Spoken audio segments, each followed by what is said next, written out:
soon enough. But yeah, it's not gonna happen. Maylie is dead. Yeah, I'm sure. I'm positive. I saw it happen. It was by the creek, I think. I don't know. I got all turned around. Maylie had run off, and the four of us were looking for her. We split up. Petra said not to split up, but no one listened. So I'm alone, and I hear this noise. This wet sound. Like when you're cleaning soggy leaves from the gutter and a whole handful of them splats on the ground. I move toward the sound, pushing through bushes or ferns or whatever they are, wishing it wasn't so dark. My flashlight beam is too weak to cut through the trees more than a few feet. I'm trying to be quiet, but snapping twigs with every step. I'm so focused on how much noise I'm making, I don't notice the forest has gone weirdly silent. No pine needles rustling, no bugs or birds or other animals. I should have noticed right away. I should have.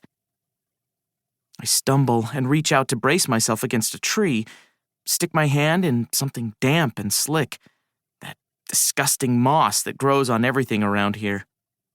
I'm in the process of wiping the slime off on my hoodie when I see lights. 2 glowing pinpricks hovering in the air. Except they're not lights. They're eyes. It's eye shine reflected from my flashlight beam. Blue eye shine.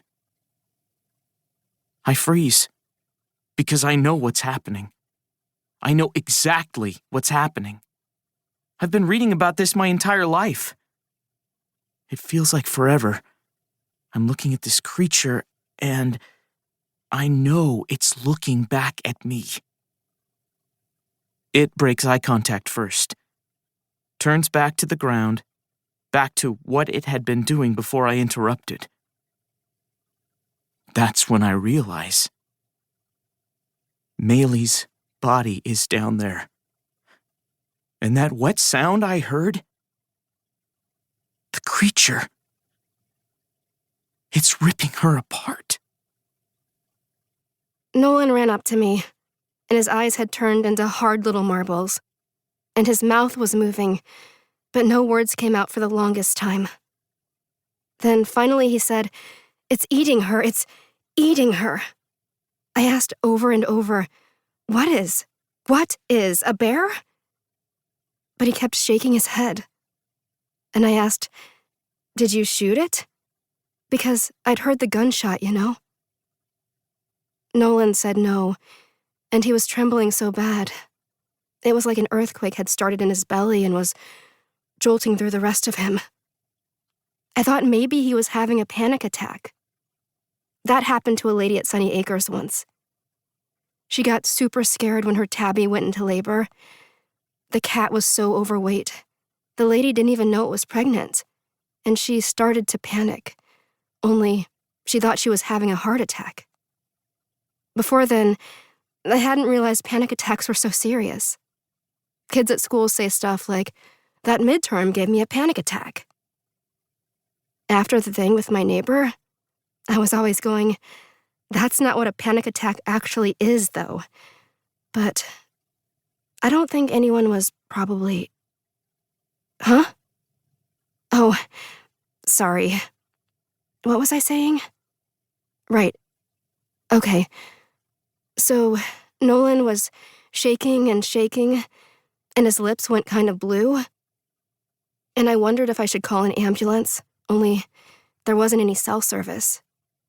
"Just tell me what you saw," I begged him, because I thought if I just knew that part, maybe I could figure out what should happen next. And Nolan, he tried to tell me. He told me something. He wasn't making much sense, though. I guess we were all so scared. Probably none of us knew what we were saying. Besides, it ended up not mattering. Because right then, John stepped out from behind a gnarled fir tree. He had Maylie's blood on his hands. I think I'd like to speak.